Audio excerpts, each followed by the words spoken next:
एक असा पॉइंट येतो ना लाईफमध्ये की यार सगळं भारी सगळं चाललेलं आहे परंतु काहीतरी मिसिंग आहे. तर हा कधी आला आणि कधी वाटलं तुम्हाला? एक रात्री माझ्या स्वप्नामध्ये अशी शक्ती आली की त्यांनी माझं पूर्ण लाईफ चेंज करून टाकली. फर्स्ट टाइम लाईफमध्ये देवासमोर बसून रामनाम जप करायला लागलो. ते सगळे शॉक की हा कधी देव जवळच्या मंदिरात जात नाही आणि ह्याला अयोध्येला जायचंय. देवासमोर लोक का रडतात ते फर्स्ट टाइम मला त्या दिवशी जाणवलं. तो एक क्षण असा जाणवला की म्हणजे अनुभूती काय सारखी सारखी येत नाही. करेक्ट. तुम्ही जेव्हा मनापासून एखादी गोष्ट करतात तेव्हाच ती अनुभूती म्हणा या आपल्या देवाबद्दलची भावना ती येते असं मला असं वाटायचं. काशी विश्वनाथ नाही म्हणता येणार पण काल भैरवला जायचं असं एक डोक्यात होतं. आपल्या जेव्हा आयुष्यात प्रॉब्लेमच आहे तेव्हाच गेलं पाहिजे असं नाहीये. मी तर म्हणेल जेव्हा सगळं तुमचं चांगलं आहे तेव्हा जा. जेव्हा तुम्हाला गरज पडेल ना देव लवकर येईल तुमच्याबरोबर आज असं मी म्हणता येईल. मला थोडी अंधाराची पहिल्यापासून भीती होती पण त्या दिवशी ती नाहीशी झाली असं मला जाणवलं म्हणजे त्यांच्या आशीर्वादाने. बरोबर. ते एक खरंच मी करणारा कोण आहे म्हणजे असं त्यांच्या समोर एक छोटा एक त्या हिशोबाने येतं. प्रत्येक साधकाची जी साधना आहे ती करून घेण्याचा प्रयत्न तुमचे जे इष्टदेव आहेत ते करतातच. ते तुम्ही जर माझ्या चांगलं बघाल तर माझ्यामधनं राम माझ्या मनातले राम दिसतील. या तुम्ही माझ्याशी वाईट असेल तर माझ्या मनातले काल भैरव तुम्हाला दिसतील असंच म्हणेल मी.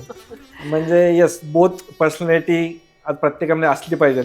आणि तेवढ्यात एक रिक्षावाला आला आणि तोने भैया काल भैरव जाणं आहे का. मला म्हणलं एक वेळ पण विचार न करता म्हणलं लगेच रिक्षात बसलो चलो म्हणला.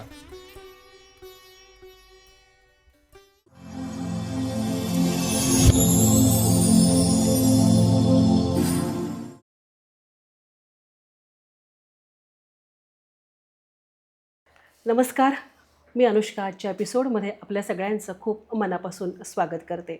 आजचा एपिसोड खूप खास आहे मंडळी. आज आपले पाहुणे आहेत. सेलिब्रिटींच्या झगमगाटापासून प्रभू श्रीरामांच्या चरणापर्यंत त्यांचा प्रवास आहे आणि एक उद्योजक, बिझनेसमन, करिअर आणि भक्ती, अनुभूती या सगळ्याविषयीचा अनुभव आज ते आपल्यासोबत शेअर करणार आहे. सो आज मी स्वागत करते आहे संकेत कोयटे यांचं. नमस्कार. आजच्या पॉडकास्टमध्ये आपलं खूप मनापासून स्वागत आणि खूप उत्सुक आहे मी तुमचे खूप सारे अनुभव, स्पेशली श्रीरामांविषयीचे अनुभव आणि कालभैरवांच्या विषयीचा अनुभव ऐकण्यासाठी. सो सुरुवात आपण तुमच्यापासून करूया. तुमचा परिचय आपल्या मंडळींना थोडक्यात करून द्या. नमस्कार, माझं नाव संकेत कोयटे. तसा मी मूळ कोपरगावचा आहे पण 2008 पासून पुण्यामध्येच आहे आणि माझं सगळं कॉलेज वगैरे पुण्यात झालं आणि त्यानंतर 2017ला मी माझा बिझनेस स्टार्ट केला. स्टार्टअप म्हणता येईल.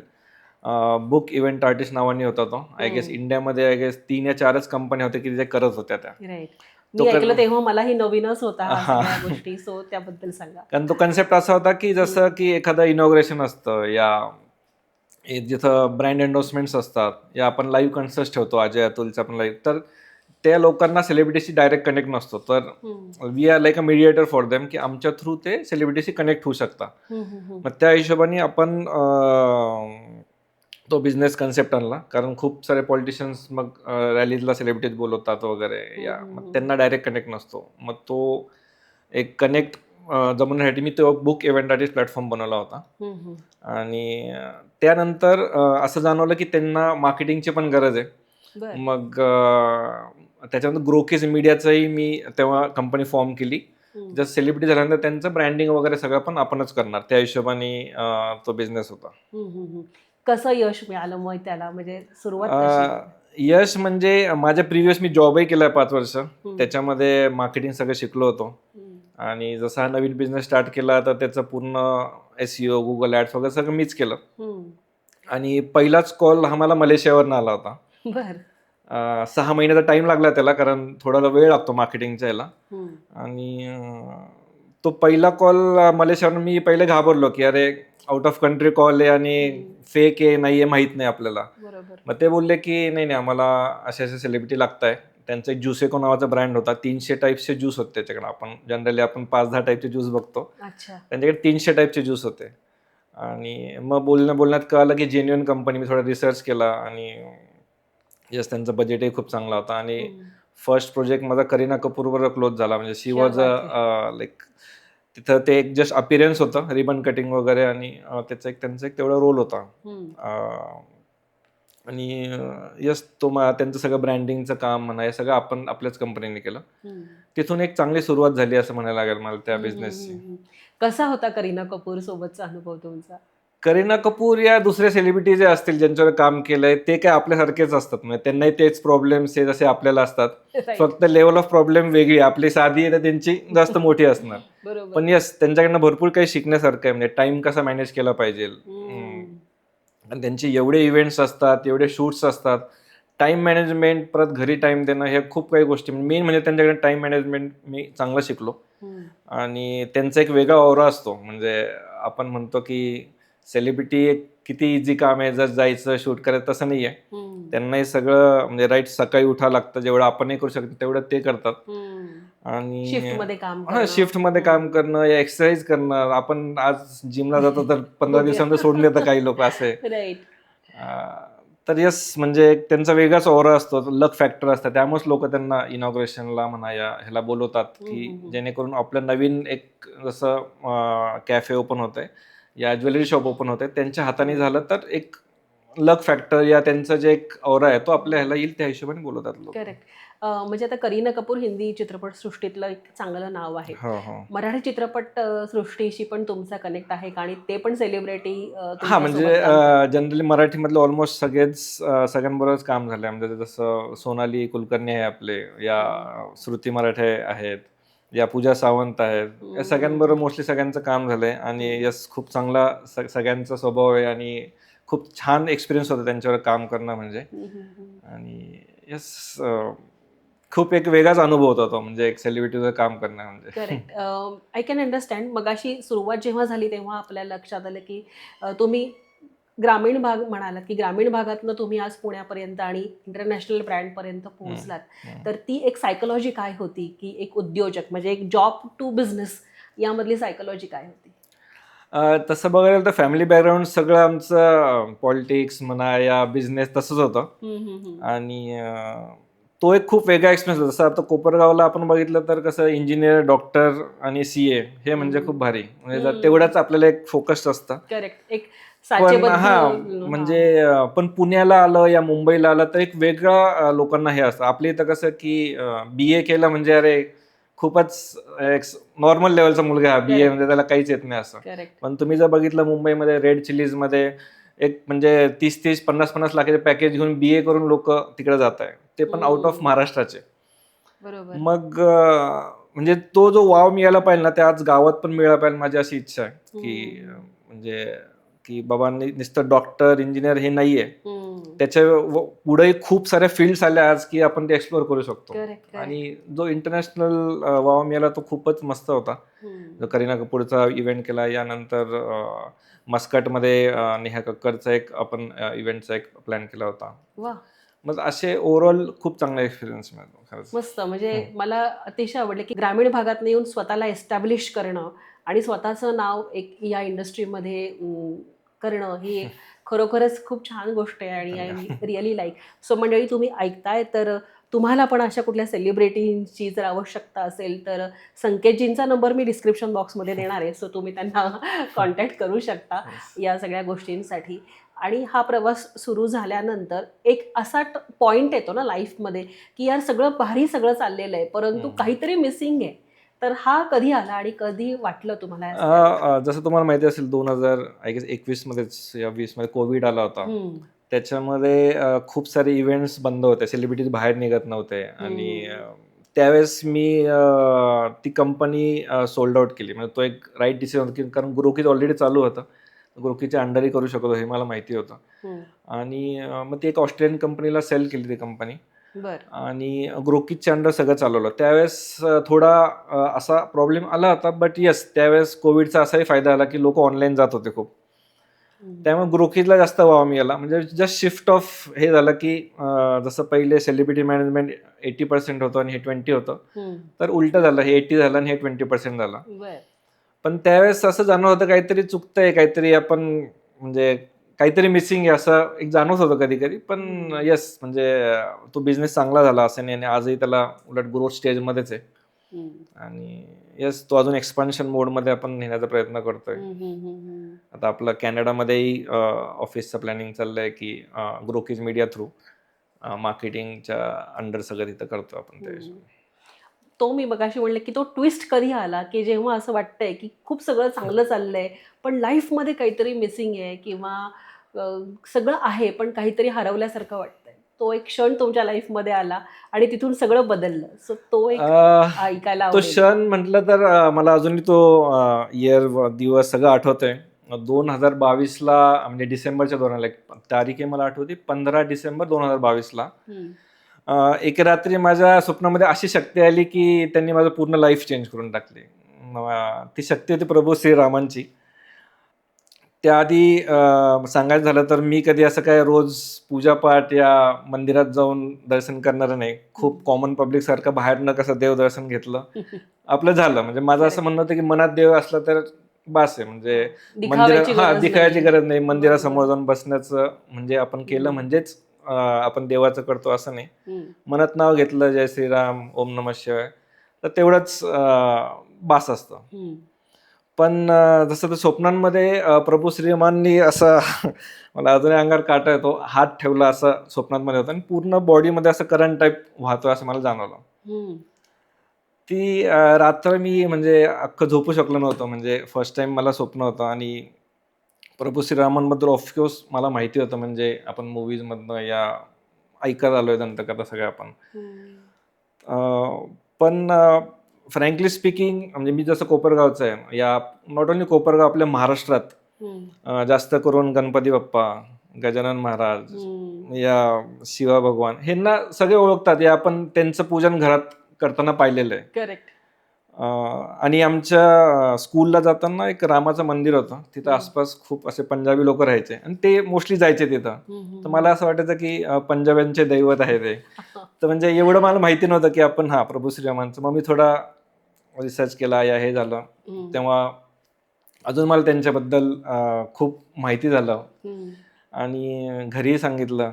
तर आईलाही सांगितलं. आई शॉक होती, अरे असं स्वप्न पडलं या त्या हिशोबाने. तो एक दिवस जो होता की म्हणजे पूर्ण लाईफ बदलून टाकणार होता असंच म्हणेल मी. म्हणजे त्या म्हणजे स्वप्नात तुम्हाला प्रभू श्रीरामांनी कुठल्या फॉर्म मध्ये ते दिसलं? म्हणजे स्वतःच प्रभू श्रीराम असं उभे, असं एकदम हाईट मध्ये, आणि त्यांनी असा हात ठेवला आणि पूर्ण बॉडीमध्ये करंट व्हायला तो क्षण अजूनही मला हे होतं. अच्छा, ओके. साधारणतः अशा काही गोष्टी ऐकल्यानंतर पहिल्या क्षणी किंवा पहिल्या ह्याच्यात आपला विश्वास बसत नाही की खरंच हे स्वप्न आहे, हे फिलिंग आहे का आपल्या मनाचे खेळ आहेत. तर हे सगळं पटवून पुढे जाण्यासाठी काय गोष्टी घडल्या? नाही, आपण जनरली म्हणतो ना की स्वप्न पडलंय तर जनरली त्याबद्दल आपण विचार करत असतो झोपण्याच्या आधी, या म्हणजे त्या गोष्टींबद्दल मग आपण फॉर एक्झाम्पल लाईफचे काही प्रॉब्लेम असतील या कोणाबद्दल बोलतोय त्यांचे स्वप्न पडतात असं जनरली होतं. करेक्ट. पण श्रीरामांचं कुठंच नव्हतं ना. म्हणजे मी असं काही मूवी बघितला त्या दिवशी या एक महिन्याआधी बघितला असं काहीच नव्हतं. तो अचानक आलेलं स्वप्न होतं. त्यामुळे मला जास्त अजून त्याच्याबद्दल शॉक झाला होता. आणि त्यानंतर असंही नाही की लगेच मी देवदेव करायला लागलो. मग काही दिवस ते डायजेस्ट होण्यासाठी जातात, डायजेस्ट करण्यासाठी जातात. खरंच असं काही झालंय का लाईफ मध्ये किंवा त्याचं पुढे काय करता येईल? कोणाला विचारलं का मग तुम्ही की काय त्याचा अर्थ काय आहे? ना, विचारण्यापेक्षा म्हणजे अजून मला असं गुरु ॲज कोणी भेटलेलं नाहीये. पण आईला त्यांना विचारलं, ते सांगत होते की यश पडू शकतं, म्हणजे देवाचं आहे तर चांगला आशीर्वाद मिळेल, चांगलाच आहे, देवदेव करून मंदिरात जाऊ नये. पण मग माझ्या मनात आलं, कसं आलं माहित नाही. मग मी 15 तारखेला स्वप्न पडलं. 7 दिवसाचा कालावधी गेला. 22 तारखेला मी असं ठरवलं की मूर्ती आपण ऑनलाईन ऑर्डर करूया. जिथं मी पाहिलं सीतामाता, लक्ष्मण भगवान आणि हनुमान हे 4 लोक त्या मूर्तीमध्ये आपण त्या हिशोबाने राम. तर ती मूर्ती आली 27 तारखेला. आणि मला हनुमान चालीसा तशी येतच होती. पहिले मी आई फोर्सफुली सांगायची म्हणून मी म्हणायचो, पण ती पाठ होती. आणि त्या हिशोबाने मी म्हणलं की ऍटलिस्ट आपण प्रभू श्रीरामांचा जप चालू करू. मग त्या मूर्तीवर माळही मागवली होती ज्याच्यावर थोडासा राम राम लिहिलेला आहे. मग त्या दिवसापासून मी फर्स्ट टाइम लाईफमध्ये देवासमोर बसून रामनाम जप करायला लागलो. 10 मिनिटं का होईना रामनाम जप झालं, आपलं हनुमान चालीसा झालं, शंकराचं नाम जप ते रोज करायला लागलो त्या हिशोबाने. अनुभूती ऐकताना पण मला असं जाणवते की काहीतरी तरी गोष्टी घडतात आणि तुम्हाला त्या मार्गाकडे पूर्ण नेण्यासाठी डायरेक्शनच बदलून प्रवृत्त, जाते, त्या म्हणजे हिशोबाने जातो. लाईफ एक 360 डिग्री चेंज होऊ शकते. करेक्ट करेक्ट पुढे करेक्ट. मग तुम्ही काय सुरू ठेवलं? उपासना आणि या मार्गाने जायचं की बिझनेसमध्ये पुढे कंटिन्यू करायचं? ॲज सच म्हणजे मी तुम्हाला खरं सांगायला ठरलं की हा चल बाबा, मला रामचरितमानस पूर्ण माहिती आहे, माहिती मला, मी खूप कमी करतो पण जे करतो ते मनापासून करतो, माझं एक आहे. आणि त्यानंतर एक अराउंड 2023मध्ये मी अयोध्याचं जायचं ठरवलं, की त्यावेळेस जुनं मंदिर होतं आय गेस. हो. आणि तो विचार का आला मलाही ते माहीत नाही, पण नाही तिथं कोणी मला बोलवलं होतं, नाही तिथं काही कार्यक्रम होता. मला एकटी जायची इच्छा होती फक्त. आणि मी 2023ला अयोध्येला जायचं ठरवलं, ऑगस्ट 2023च्या दरम्यान. म्हणजे आय गेस जनरली डिसेंबरमध्ये स्वप्न पडलं आणि एक जस्ट ऑगस्टमध्ये 8 महिन्यानंतर मी जायचं ठरवलं तिथं. म्हणजे रामाची ओढ ही हा, वाढत गेली त्या हिशोबाने.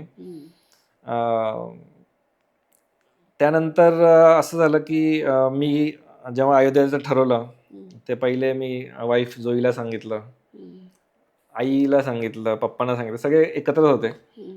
ते सगळे शॉक की हा कधी देव जवळच्या मंदिरात जात नाही आणि ह्याला अयोध्येला जायचंय.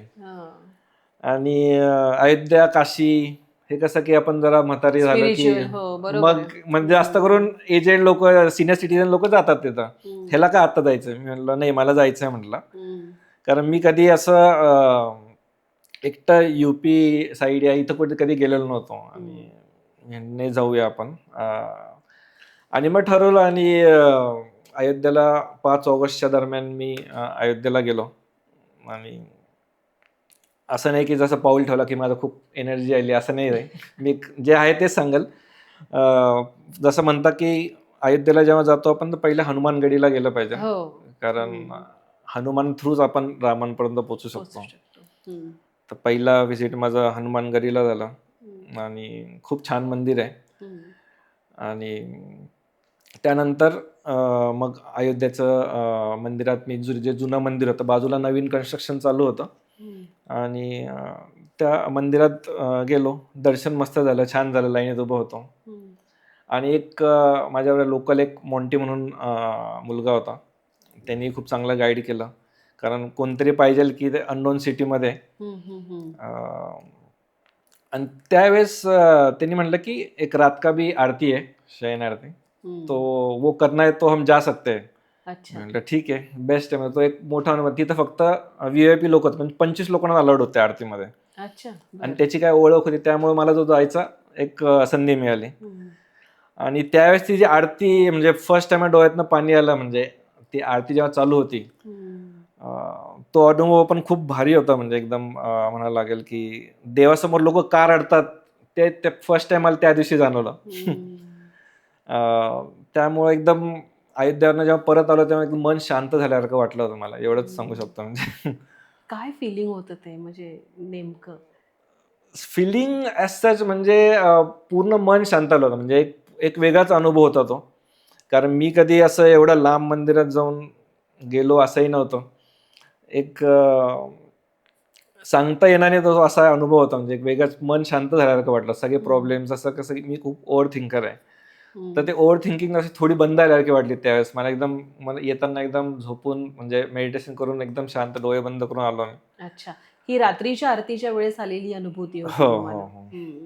आणि मग मंदिरातनं ऑल टुगेदर घरी जाताना पण काही विचार चालू होते का की? हा, तेच म्हणजे की माझ्या डोक्यात तेच विचार फिरतो, मी का आलो इकडं. म्हणजे कारण असं नव्हतं की माझ्याकडं जर होतं तर मी दुसरे फिरायला गेलो असतो, गोव्याला गेलो असतो, इकडे गेलो असतो.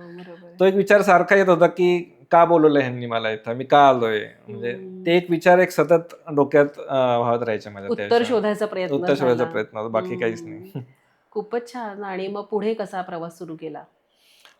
पुढं नेक्स्ट इयर म्हणजे 2024ला मी परत अयोध्येला जायचं ठरवलं. अच्छा. मग त्यावेळेस विचार आला की व्हाय नॉट गो एव्हरी इयर म्हणजे अयोध्येला, कारण तिथे एक वेगळी ओढ मला अशी नेहमी जाणवत होती. कधी जाऊ, मी जेव्हा आलो ऑगस्ट नंतर तर परत असं वाटत होतं डिसेंबर जानेवारी की परत जाऊ. मग घरचे शिव्या घालतील, म्हणलं हा सारखं सारखं मंदिरात जातोय.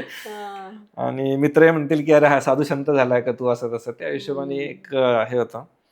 पण ह्यावेळेस मी म्हणलं एकटं जाण्याच्या ऐवजी घरच्यांना घेऊन जाऊ या मित्रांना घेऊन जाऊ. बरं. वाईफ त्यावेळेस तिच्या प्रोजेक्टसाठी बाहेर गेली होती, तेव्हा ती अवेलेबल नव्हती ऑगस्टच्या दरम्यान. आणि माझ्या मित्रांना विचारलं, जसं प्रसाद आहे तो नेहमी माझ्यासाठी तयार असतो कुठेही जायला, तर तो म्हणे जाऊया आपण अयोध्येला. मग 2-3 लोकांना अजून विचारलं. स्वप्नील होता, देवेंद्र होते, विजय सर होते, त्यांनाही विचारलं. सगळ्यांचे एज ग्रुप असे वाढत गेले. म्हणजे मी समजा 37 असेल, मग कोणी 42, कोणी 50, असे लोक होते. आणि येस, फर्स्ट टाइम मग त्यांना घेऊन गेलो अयोध्येला. पण एक वेळ मला असं वाटलं की तिथं, कारण सगळे मित्र असताना काय मजा मस्ती गप्पा फोटो हे सगळं होणार आपलं. ऑब्विसली. हा. आणि त्यावेळेस कसं होतं की माझा स्वभाव कसा आहे की एखाद्याला आणलंय तर आपण त्याचं केलं पाहिजे. हॉटेल व्यवस्था चांगली आहे का, अरे तुला चांगलं वाटतंय का, मंदिरात गेल्यानंतर दर्शन म्हणजे ह्यांचं दर्शन चांगलं होतंय का, सगळं लक्ष माझं त्या गोष्टींकडे होतं. आणि एक वेळ जाणवलं की माझं देवाकडे लक्षच नाही गेलं. म्हणजे की आपण दर्शनासाठी आलोय तिथं लक्ष कमी असून मी ह्यांच्याकडे जास्त लक्ष दिला. तो एक क्षण असा जाणवला की म्हणजे अनुभूती काय सारखी येत नाही. करेक्ट. तुम्ही जेव्हा मनापासून एखादी गोष्ट करतात तेव्हाच ती अनुभूती म्हणा या आपल्या देवाबद्दलची भावना ती येते, असं मला असं वाटायचं. बरोबर आहे. आणि मी त्यांना दोष देत नाही, ते आले उलट त्यासाठी मी खूप म्हणजे त्यांचं थँकफुल आहे.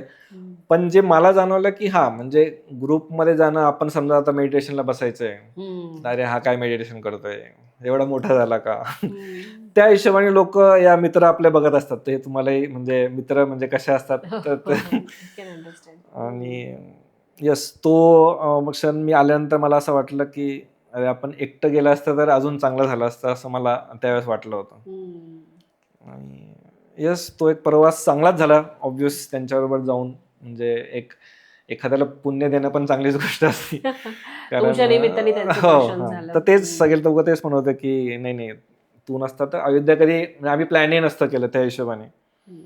आणि मग यस, त्यानंतर परत back to Pune, back to regular routine. असं नाही की खूप बदललं, रोज आपलं नाम जप वगैरे चालूच होता. काय वाटतं तुम्हाला, आध्यात्मिक हा जो प्रवास आहे, म्हणजे पहिलं दर्शन जे तुमचं एकांतात झालं, म्हणजे पहिल्यांदा तुम्ही एकटे गेला होतात, सेकंड टाइम तुम्ही फ्रेंड्स बरोबर गेला, तर आध्यात्मिक प्रवास हा एकट्याचा असतो का काय, त्याच्यात काय सांगाल तुम्ही? तसं पाहिजे डिपेंड्स, कारण प्रत्येकाचं जे नेचर आहे ते वेगवेगळं आहे. जसं माझं कसं ओव्हर थिंकिंग नेचर आहे की एखाद्याला बरोबर नेतोय या एखाद्या बरोबर असेल तर मी खूप विचार करतो त्यांच्याबद्दल. एखादा असेल तर त्याला काय उभे राहतील, राहू दे, मी माझं मेडिटेशन चालू आहे, त्यांचा तो कनेक्ट होऊ शकतो. त्यावेळेस माझा नाही झाला, कारण मी खूप विचार करणारा माणूस आहे. तर तो एक फरक. देवाच्या दारात उभं असून सुद्धा तुमच्या मनात जर खूप सारे थॉट्स असतील. खूप सारे थॉट, म्हणजे इथं लाईन आहे, मूर्ती समोर आहे, पण मी अरे तुम्ही येताय ना, मागे येताय ना, असं त्या हिशोबाने लक्ष होतं माझं. म्हणजे नाहीतर आपण जेव्हा एकटं जातो कंटिन्यू मूर्तीकडे बघतोय, या मनात काय काय विचार आहे, काय आपल्याला हे कळतं, त्या हिशोबाने जातो आपण. ते म्हणजे शेवटी तुम्ही कुठल्या भावनेनी तिथे कनेक्ट होताय ते जास्त मॅटर होतं. ते मॅटर करतं मेन म्हणजे. करेक्ट. मग एखाद्याला जमू शकतं की एखादा नाही विचार करतो, मूर्तीकडे बघतोय, त्याला जमू शकतं. माझा स्वभाव नाहीये, म्हणजे मी एखाद्याला हे केलं तर ते पूर्णपणेच करणार असं आहे. करेक्ट. म्हणजे सगळे गेले तर त्यांचं दर्शन नीट प्रत्येकाचा मॅच त्यांची व्यवस्था नीट लागणं, या सगळ्या गोष्टींकडे करता करता स्वतःचा जो मोटो होता तो राहिल्यासारखा वाटला जेव्हा तुम्ही मित्रांबरोबर गेलात तेव्हा. मग ती ट्रिप अनसक्सेसफुल आहे का, असं नाहीये? अनसक्सेसफुल नाही म्हणता येणार, कधीच नाही म्हणता येणार, सक्सेसफुलच म्हणता येईल. प्रभू श्रीरामांनी बोललं होतं शेवटी, कारण असं कोणी जात नाही, म्हणजे त्यांचं बोलावल्याशिवाय तर आपण जाऊ शकत नाही, अशी गोष्ट आहे ती. आणि पण ती अनुभूती नाही आली, फक्त तुमचं अनुभूती त्यावेळेस कळलं की प्रत्येक वेळेस येईलच असं नाहीये. तेही आहे. म्हणजे जस्ट एक ती नॉर्मल जाऊन येऊन अशी ट्रिप झाली, मजा मस्ती आली, मित्रांबरोबर होतो तेवढं. तो पण एक टाइमच आहे चांगला की देवाने एक, आपण रोजच्या बिझनेसच्या ह्याच्यामध्ये म्हणा, ह्याच्यामध्ये रोजचा टाइम जातो असतो, तर मित्रांबरोबर गेला, चांगला टाइम गेला, तोच तेवढंच सांगेन तुम्हाला. आणि त्यांना यात्रा घडवण्याचं ते म्हणता दर्शन झालं.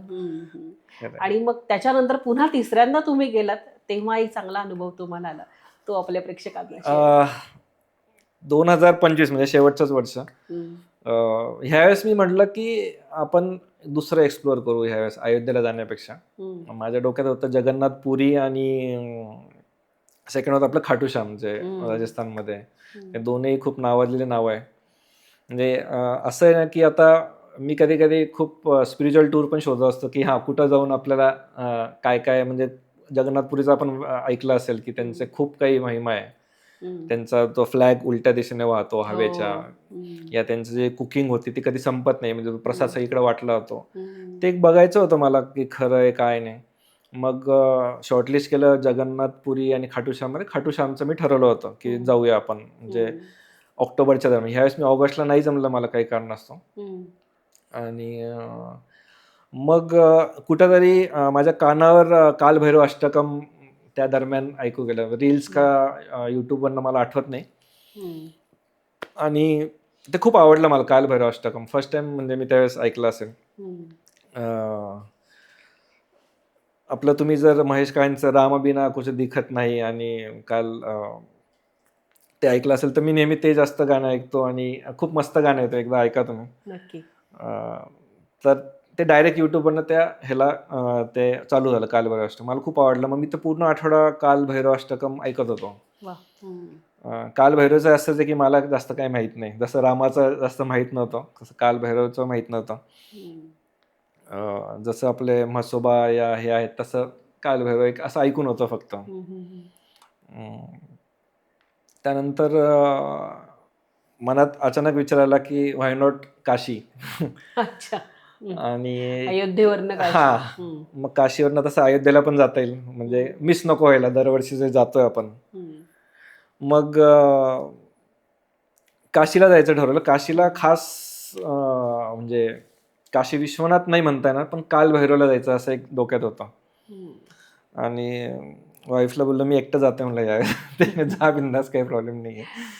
कारण मागच्या जो अनुभव आला म्हटलं की मला एक जाणवलं ना की तुम्ही ते विपासना ऐकलं असेल ना. विपासना लोक करतात 3 दिवस 10 दिवस 15 दिवस करतात.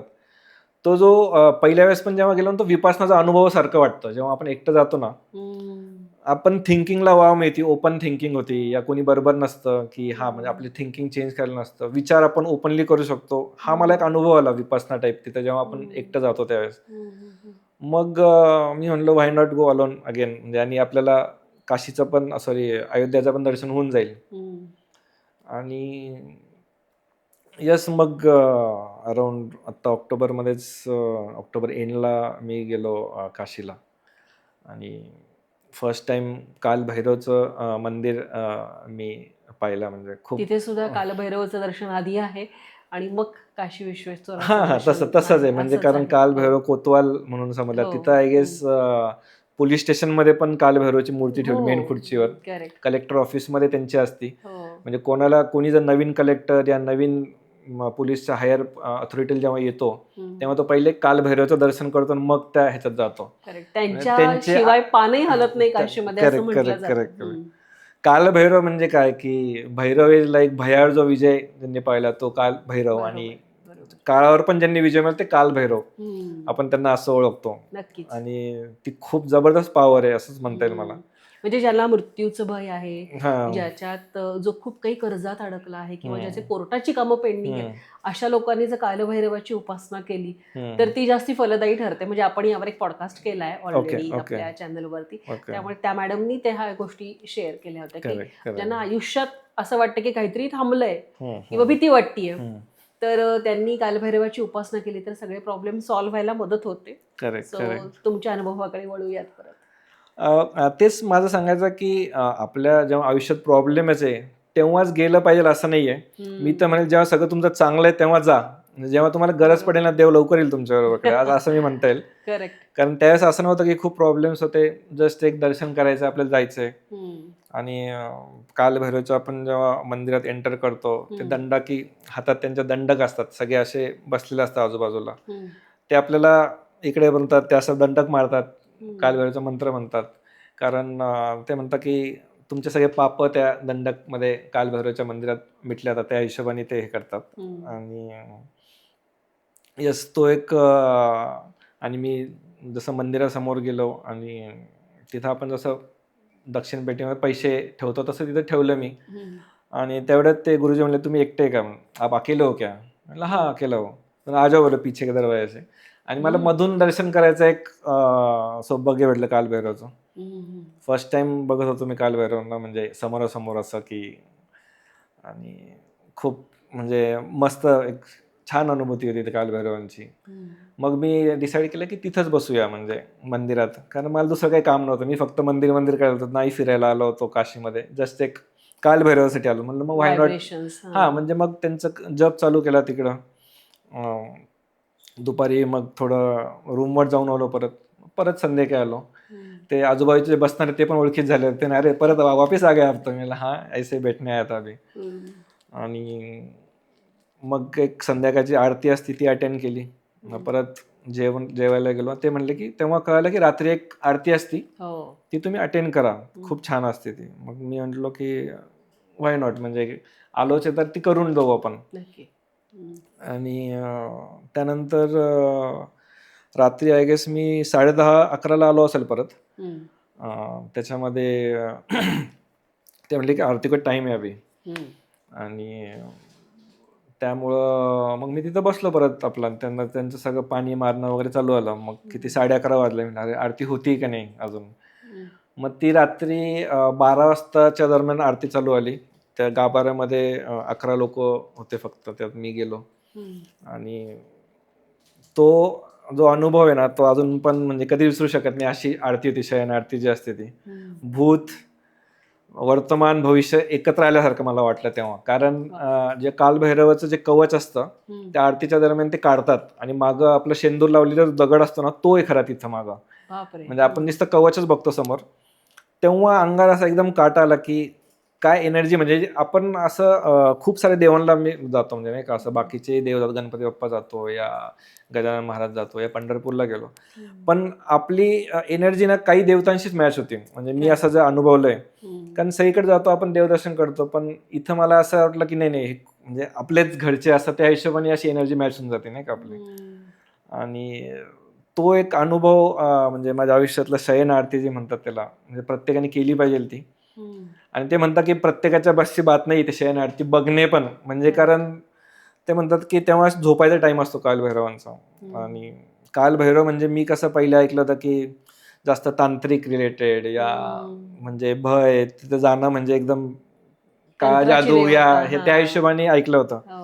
पण असं काही नाही, आपल्यावर डिपेंड आहे की म्हणजे आपण काय भावनेने जातोय. तुम्ही तिथं जे म्हणतात की त्यांना दारू या हे चढवतात, तुम्ही तेच चढवलं पण असं नाही. त्यांना जलेबी पण आवडते, त्यांना गोड पण आवडतं, बाकीचं पण आवडतं. तुमच्या याच्यावर की तुम्ही त्यांना कशा दृष्टीने बघताय, आणि त्यांना तेच चढवल्यानंतर खुश होता असं नाहीये ते. आपण काय भावनेने जातोय त्या दिवशी मला जाणवलं. आणि फर्स्ट टाइम तिथून मी म्हणजे आई 1:30 वाजता आरती झाली. रात्र होती खूप, मला हॉटेलचा रस्ता माहित नव्हता, पण मी कसं पोहोचलो बरोबर मला माहिती आहे. म्हणजे फर्स्ट टाइम एवढ्या अंधारात मला थोडी अंधाराची पहिल्यापासून भीती होती, पण त्या दिवशी ती नाहीशी झाली असं मला जाणवलं, म्हणजे त्यांच्या आशीर्वादाने. बरोबर. ते एक खरंच करेक्ट. कालभैरव उपासनेचं हे खऱ्या अर्थाने फलितच आहे की तुमची भीती, भय, संकटाला सामोरं जाण्याची वृत्ती तुमची आयुष्यात वाढते, आणि एक बळ येतं पुढच्या सगळ्या गोष्टी करण्यासाठी. ते म्हणतात ना 8 टाईपचे भैरव असतात, जसं आपण आता कंटारामध्ये ऐकलं होतं, असितांग भैरव, रुरु भैरव, आणि त्याच्यानंतर कपाल भैरव आहे, उन्मत्त भैरव आहे. त्याच्यानंतर 8 प्रकारचे भैरव. ते 8ही डायरेक्शनने आपल्याला मदत करतात, त्या हिशोबानेच आहे. बरोबर. प्रत्येक भैरवाचं एक वेगळं एक महत्व आहे त्याच्यामध्ये. आणि यस, खूप फक्त तंत्राची देवता नाहीये भैरव. तंत्र देवता, खूप लोकांचा गैरसमज आहे. नाही तसं नाहीये ते. आणि ते जागृत देव असं म्हणता येईल. म्हणजे आज म्हणतात ना की जसं हनुमान आजही आपल्या पृथ्वीवर आहे, तसं भैरव जागृत देवत म्हणता येईल आपल्याला. की आज तुम्ही बघाल तर आय गेस लास्ट 2 years पासून आपलं जे तीर्थस्थानावर जाण्याचं जे पब्लिक आहे, आता लोक जास्त करून तीर्थस्थानात जास्त जायला लागले. I guess one of the highest visiting आता काशी असेल, म्हणजे डेस्टिनेशन की जिथं लोक जात आहे. प्रचंड गर्दी होती आता याच्यात. तेच लोकांना आजकाल जाणवायला लागलंय की हा थोडं देवदेव केलं पाहिजे, म्हणजे त्या हिशोबाने लोक आता व्हिजिट करायला लागलंय, महत्वाचं म्हणजे. थोडं देवदेव केलं पाहिजे किंवा आता लोकांना ना कुठेतरी एक श्रद्धा ठेवून त्याची एनर्जी किंवा काम करण्यासाठी आजकाल खूप मानसिक अशांती आहे. त्याच्यानंतर प्रत्येक गोष्ट जसं तुम्ही म्हणाल की ओव्हर थिंकिंग आहे ओव्हर थिंकिंग आणि प्रत्येक गोष्टीमध्ये नैराश्य येतं पटकन लोकांना. असं कुठेतरी तुमचं जर श्रद्धास्थान असेल तिथनं एनर्जी मिळेल, कुठूनही असेल, ऊर्जा मग मिळेल. तुमचे दैवत जे आहेत त्यांना तुम्ही पूजा, म्हणजे थोड्या वेळ 10 मिनिटं द्या, खूप आहे म्हणजे, पण मनापासून द्या. मी असं म्हणत नाही 1-1 तास बसा, म्हणजे मी जे म्हणत असतील त्यांना काही बोलत नाहीये, पण पोथी वाचणं हे पण करू शकता ज्यांना, पण ते मनापासून वाचा. खूप लोक पोथी वाचताना खाली मोबाईलमध्ये हे चालू आहे, म्हणजे आवाज चालू आहे, तसं नका करू. म्हणजे माझं असं म्हणणं की तुम्ही जो टाइम देताय ना तो पूर्णपणे द्या. मग तो 10 मिनिटं असेल या 2 मिनिटं असेल, 15 मिनिटं असेल, पण तो पूर्ण दिला ना, तो एक खरंच खूप चांगला हे होतो. म्हणजे देव पावणे, म्हणजे तर आपण म्हणतो ना की धीरे धीरे रे मना, धीरे सब कुछ होय, माली सींचे 100 घोडा, ऋतू आहे तर फल आहे. म्हणजे एखादं आपण झाड लावलंय ते एकाच दिवशी उगवेल असं नाही ना, म्हणजे एका दिवशी पाणी टाकलं आपण, तसंच आपलं देवाची साधना आहे, ती हळूहळू आपली वाढत जाणार आहे. तुम्ही जर म्हणाल की नाही नाही आज मी हनुमान चालीसा 50 वेळा म्हणतो, आज मला देव पावतील, असं नाही होत ना ते. म्हणजे तुम्ही डाऊन द लाईन टाइमलाईन कसा जातोय, तुम्ही किती मनापासून करतात ते पण डिपेंड राहतं त्याच्यावर. जसं आपण औषध घेतलं एक दिवशी बरं होत नाही, तसंच काही ते देवतेचं आहे, थोडा टाइम लागतो बॉडीला रिॲक्ट करण्यासाठी. आणि परीक्षा सुद्धा बघतात ना परमेश्वर तुमची, की तुमच्यात किती सातत्य आहे, किती कंटिन्युटी आहे तुमच्यामध्ये, किंवा फळाच्या प्राप्तीने लोक खूप काही गोष्टी न करता निस्वार्थी भावनेने केलं तर मला असं वाटतं जास्ती त्याचा फायदा होऊ शकतो. आता फॉर एक्झाम्पल तुमचं पॉडकास्ट आहे, एखादा म्हणतो व्हिडिओ कधी होणार कधी होणार कधी होणार, तुम्हाला जर सारखंच एका दिवशी मागं लागला तुम्ही इरिटेट होणार ना. मग देव इरिटेट होईल असं तुम्हाला का नाही वाटत, म्हणजे की अरे मला का देत नाही सक्सेस, का देत नाही, मी तर मंदिरात येतोय. देव पण एक वेळेस इरिटेट होणार नाही, अरे हा किती मागं लागलाय. पण माझं म्हणणं you should give time, patience ठेवायला शिका, ते खूप महत्वाचं आहे त्याच्यामध्ये. बरोबर आहे. आणि पेशन्स ठेवला तर सगळ्या गोष्टींची परिस्थिती तुम्हाला हळूहळू येईल. प्रत्येक गोष्टीसाठी एक वेळ द्यावा लागतो म्हटलात ना, तशा गोष्टी आहेत. दुसऱ्या दिवशी मग सगळं आपण काशी विश्वनाथ म्हणा या सगळं जाऊन आलो, गंगा आरती पाहिली, खूप छान आहे, सगळ्यांनी अनुभवली पाहिजे. आणि थर्ड दिवशी आय गेस मला नंतर दुसऱ्या दिवशी 4th डेला अयोध्येला जायचं होतं. तर रात्र झाली होती, जस्ट ते मिष्टी एक फेमस तिथं एक भंडार आहे, तिथं मी खात होतो. आणि म्हटलं जावं का नाही जावं, म्हणजे कालभैरवला परत म्हणजे जाण्याच्या आधी त्यांची परमिशन घेऊन जाऊ असं एक डोक्यात आलं. तशी गरज नव्हती, पण हॉटेल पण जवळ होतं आणि ते लांब होतं, त्यावेळेस 22 मिनिटाचं अंतर दिसत होतं. म्हटलं नको, काय समजत नव्हतं मी रूमवर जाऊ, कारण परत रात्री जायचं, सकाळी उठायचं होतं. आणि तेवढ्यात एक रिक्षावाला आला आणि तोने भैया कालभैरव जाना आहे का. मला म्हणलं, एक वेळ पण विचार न करता म्हणलं, लगेच रिक्षात बसलो, चलो म्हणलं. त्याला म्हणलं तूच मला परत सोडून दे हॉटेलला. आणि तो एक जाऊन मी दुसऱ्या दिवशी अयोध्येला परत निघालो. म्हणजे असं वाटत होतं की कालभैरव आपल्या बरोबर चालताय, मनातलं ओळखलं. हा. म्हणजे काशीला जाताना एअरपोर्टकडे जाताना जेव्हा मी कॅब बुक केली होती, त्या मला तो आठवला आता, त्या ड्रायव्हरचं नाव महादेव होतं.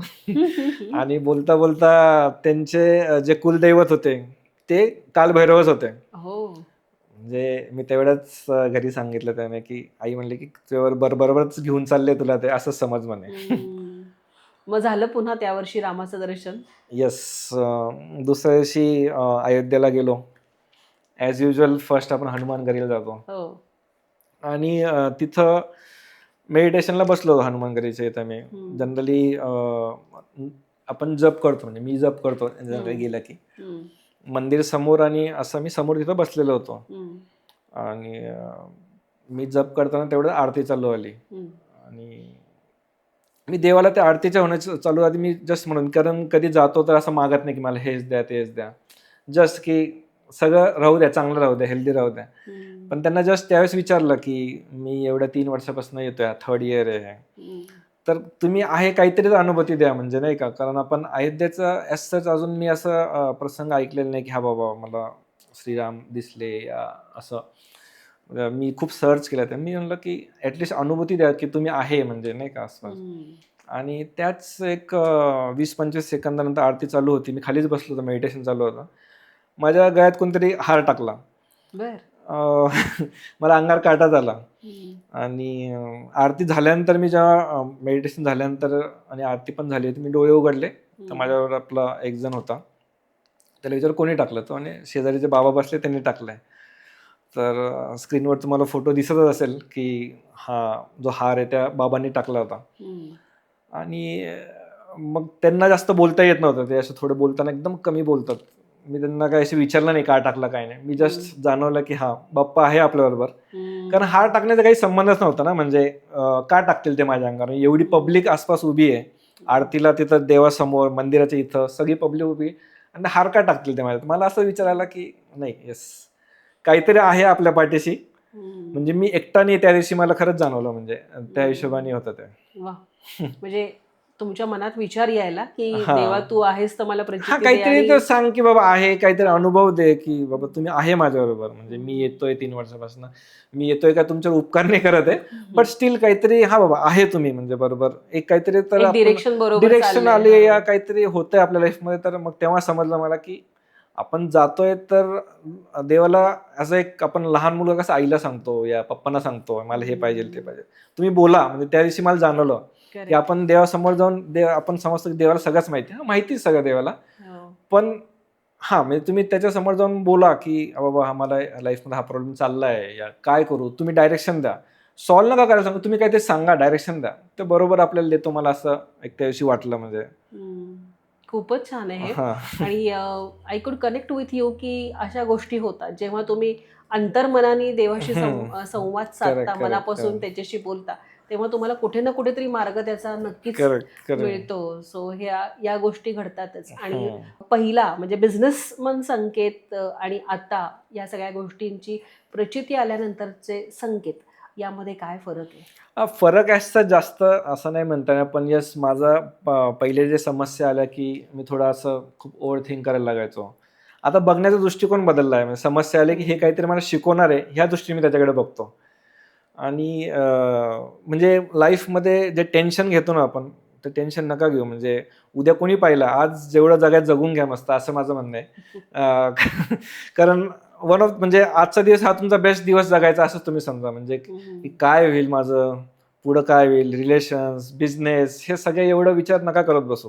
कारण देवाने आपल्याला एकच मस्त छान आयुष्य दिलंय, पुढचं आयुष्य पण दिलं असेल तेव्हा काय आठवणार तुम्हाला मागच्या जन्मीचं. मी म्हणाल की आत्ता जे आहे त्याची मजा करा मस्त, आजचा दिवस तो एन्जॉय करा, एवढंच मी म्हणाल. म्हणजे मी पहिले कसं होतं की चटकन रिॲक्ट करायचो एखाद्या गोष्टीला, की म्हणजे राग. तर आता म्हणजे समजून घेतो या समोरच्याला, कारण प्रत्येक जण आपल्यासारखंच वागेल असं नाहीये ना, म्हणजे असाच वागला पाहिजे, जो असतो तो नाही आला पाहिजे. म्हणजे तेव्हा मला समजलं की नाही, यस आपण रिॲक्ट जे करतोय, कारण जसं मगाशी म्हटलं प्रत्येक माणसाचा स्वभाव सेम नाही आहे. म्हणजे माझा स्वभाव ओव्हर थिंकिंगचा असेल तर त्याला ते काहीच वाटणार पण नाही की हा बाबा आपण ह्याला बोललोय, तर तो रिॲक्ट पण नाही करणार, त्याच्या लाईफमध्ये त्याचं लाईफ चालू आहे. म्हणजे मी जर पहिले असं एखाद्याला समजा काही हेल्प करतोय, तर मला ॲटलिस्ट असं मी पहिले एक्सपेक्ट करायचो की नाही म्हणजे ह्यानी मला हेल्प केली पाहिजे, ॲटलिस्ट माझ्याशी चांगलं बोललं पाहिजे, असं बोलून दाखवलं पाहिजे की हा बाबा केलंय बाबा. पण तो विचार, म्हणजे ती इगो या हे ते कालभरात सगळी मिटून गेली. मी म्हटलं की नाही, म्हणजे आपण एखाद्याला केलं ते सोडून द्यायचं. म्हणजे ते त्याला वाटलं तर येईल, त्याला नाही वाटलं तर देवाच्या भरोसे, असं त्या हिशोबाने. म्हणजे आपण एखाद्याला फोर्स नाही करू शकत एखाद्या गोष्टीसाठी की हा बाबा नाही, मी तुला मदत केली, तू माझाच राहा. नाही, म्हणजे इट्स ओके. त्या हिशोबाने एक शिकलोय मी. आणि यस खूप काही बिझनेसमध्ये एक चांगल्या ग्रोथ माइंडेड विचाराने विचार करायला लागलो की अरे एका महिन्यात पुढचं कसा प्रोजेक्ट येईल, तो असा विचार डोक्यात निघून गेलाय की कसं ग्रोथ करायचंय आपल्या बिझनेसला, तेवढंच मी आता बघतो. म्हणजे त्या हिशोबाने एक लाईफ चालू आहे. खूपच छान. सो हे सगळं आध्यात्मिक लाईफ आहे, बिझनेस लाईफ आहे, करिअर आहे, या सगळ्या गोष्टी कशा बॅलन्स होतात? हँड इन हँड जाऊ शकतो ऑब्व्हियसली. इनर लाईफ म्हणजे आपलं अध्यात्म आहे आणि बिझनेस आहे, हे एकत्र गेल्याच पाहिजे. फक्त एवढंच की इनर लाईफकडे म्हणजे अध्यात्म थोडं दुर्लक्ष केलं की थोडं बिझनेसला अपडाऊन होऊ शकतं, असं माझं म्हणणं आहे. त्यामुळं दोन्ही एकत्र जाऊ शकता, फक्त इकडं दुर्लक्ष करू नका. कारण आज तुम्ही थोडा वेळ द्या अध्यात्माकडे, असं माझं एक सगळ्यांना हे राहील, सांगणार आहे. जे आपले हे सगळे प्रेक्षक हे सगळी तुमची अनुभूती ऐकतायत, हे सगळे जे तरुण ऐकतायत, तर त्यांना तुम्ही काय सांगाल? आजकाल सगळेच पैशाच्या मागे धावताय. म्हणजे पैशाच्या मागे धावा असं म्हणत नाही, पण स्वतःकडे लक्ष द्या.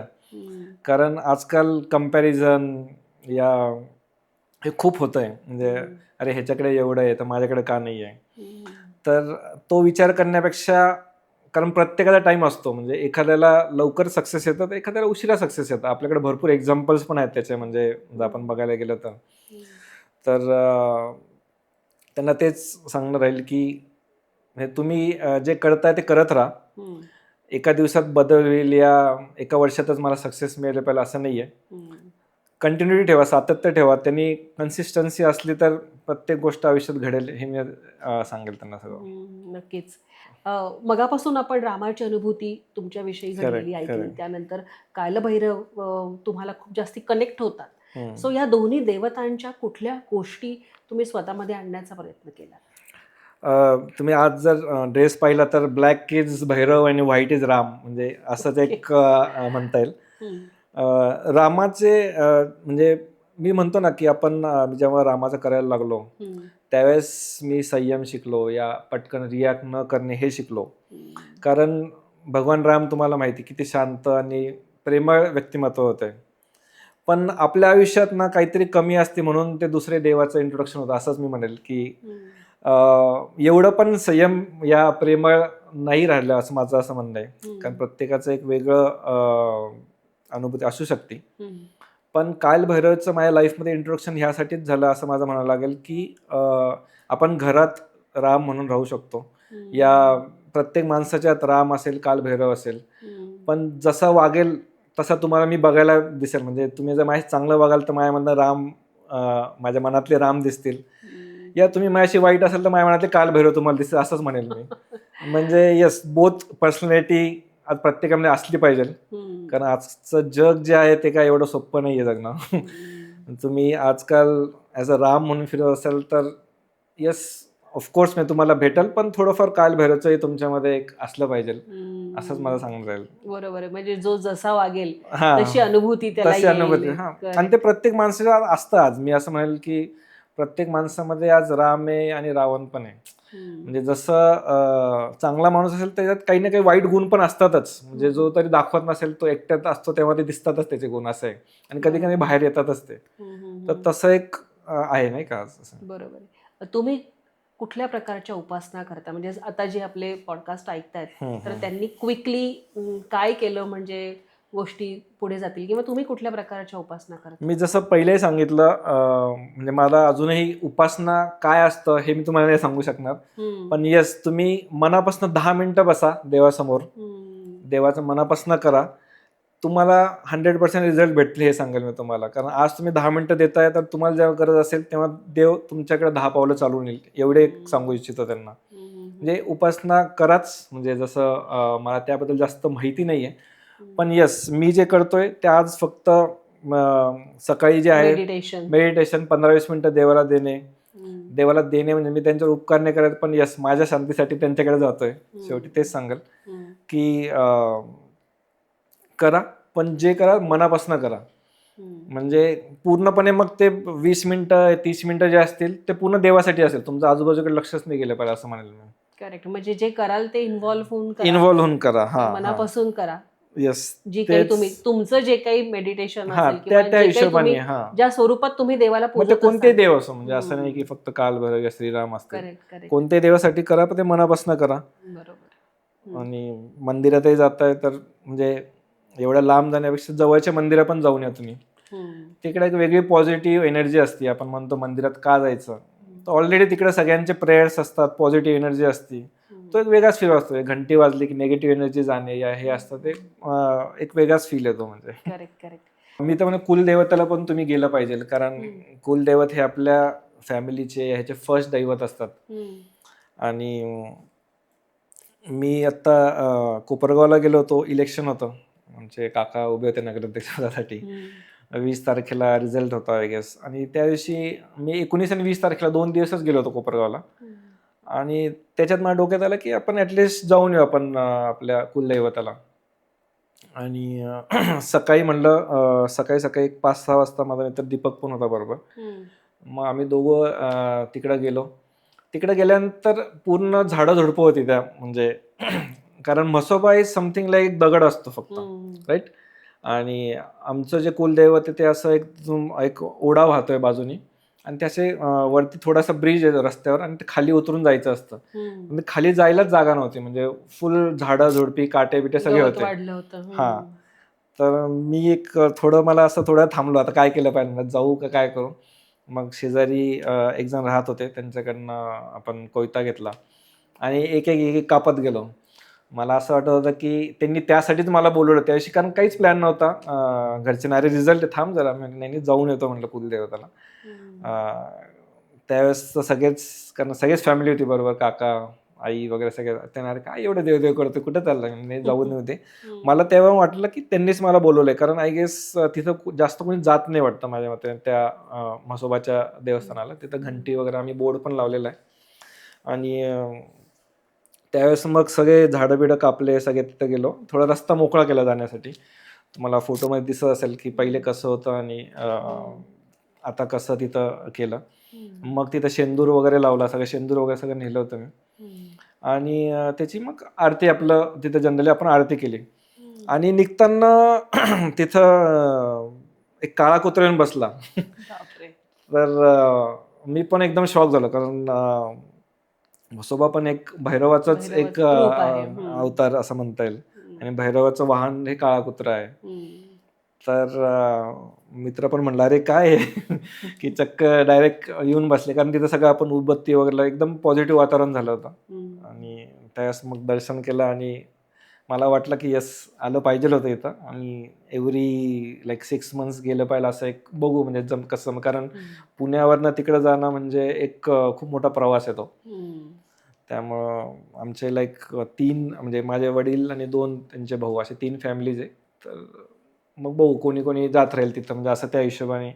आणि कारण तिथं तर आपण त्याला म्हसोबाला जनरली हे करत नाही, तर एक ॲटलिस्ट तिथं खाली बसायला या तिथं काटे येणार नाही असं काहीतरी एक करू, असं एक चाललंय प्लॅन. बघू म्हणजे कसं होतंय ते. पण येस, ते कुलदैवताचं गेलं पाहिजे असं माझं म्हणणं आहे. आपण एवढं लांब देवताला जातो तर आपले कुलदैवत का नाही करावे. आणि या निमित्ताने मला एक सांगायचं वाटतं की जेव्हा मी जसं तुम्हाला म्हणलं की जेव्हा ते झुडपं काढत होतो, मी तो रस्ता साफ करत नव्हतो, तर माझ्या आयुष्यातले सगळे अडथळे दूर करत असं मला एक जाणीव तिथं जाणवली. कारण खूप काटे होते. फर्स्ट टाइम मी म्हणजे असं काटे पिटे कापून एखादं साफ करून एखादी गोष्ट केली असेल. आणि यस, तो म्हणजे म्हसोबांचाच बुलावा होता असं मला वाटलं. आणि आयुष्याचे सगळे अडथळे मी दूर करतोय, मला तेव्हा ती जाणीव झाली. प्रत्येक गोष्टीकडे एक वेगळ्या ॲटिट्यूडनी किंवा एका वेगळ्या अँगलनी बघण्याचा दृष्टिकोन जेव्हा तुम्हाला परमेश्वर देतो, तेव्हा असं वाटतं की कुठेतरी आपण करतो त्या गोष्टी थोड्याफार रित्या परमेश्वरापर्यंत पोहोचतायत. हा, म्हणजे आपण जेव्हा करतो ना त्यावेळेस आपल्याला खरंच अनुभूतीत जाणवते असं मी म्हणेल. ते मनापासून केलं पाहिजे जे पण करतोय ते. आणि यस, त्याचा मला खूप फायदाच झालाय. जे पण आजपर्यंत मी केलंय, श्रीरामाचं असेल या कालभैरवांचं असेल या आमच्या कुलदैवतांचं असेल, केलं म्हणण्यापेक्षा त्यांनी माझ्याकडनं करून घेतलं असंच म्हणता येईल. कारण मी करणारा कोण आहे, म्हणजे असं त्यांच्या समोर एक छोटा एक त्या हिशोबाने येतं. प्रत्येक साधकाची जी साधना आहे ती करून घेण्याचा प्रयत्न तुमचे जे इष्टदेव ते करतातच. संकेतजी, खूप वेळापासून आपण गप्पा मारतोय, तुमचे खूप सारे अनुभव मी ऐकले. या पॉडकास्टच्या निमित्ताने जेव्हा आपण आधी चर्चा करत होतो तेव्हाही मला कुठेतरी जाणवलं की एक सेलिब्रिटींचा झगमगाट आहे आणि तिथपासून एक आध्यात्मिक संकेतचा जो प्रवास आहे हा आपल्या लोकांपर्यंत पोहोचावा म्हणून या पॉडकास्टचं प्रयोजन आपण केलं. आणि मला असं वाटतं की जे बघणारे जे आपले दर्शक आहेत त्यांच्या घरातही असं वातावरण कुठेतरी जे तुमच्या फॅमिलीमध्ये आहे ते जर पोहोचलं तर अजून काही लोकांना याच्यातनं दिशा सापडेल. करेक्ट. तर त्याविषयी काय सांगाल? त्याविषयी एवढं सांगाल की पहिले कशी लाईफ होते की उठलो, आरामात उठलो, कामं करा, लगेच ऑफिसला जा, असंच होतं म्हणजे रेग्युलर लाईफ.